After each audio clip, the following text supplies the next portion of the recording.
So you are a female rat, and you were in a mother who was stressed prenatally when you were a fetus, and as a result, in addition to all the other problems that you've got lifelong, you secrete higher than expected glucocorticoid levels, and eventually you get pregnant, and thus your fetus is going to be exposed to elevated glucocorticoid levels and will be born with a somewhat smaller brain, thinner cortex, et cetera, et cetera.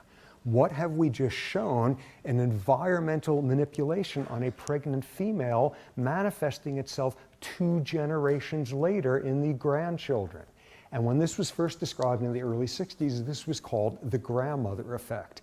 And eventually it was shown to go out about 4 or 5 generations. The magnitude of the effect would get smaller with each generation before it disappeared. But look at what this is about. This is inheriting a trait that is not genetic. And this wound up being the first example of what is now called non-Mendelian inheritance of traits, non-genetic inheritance of traits. And all you've got going here is prenatal environment, extremely powerful observation.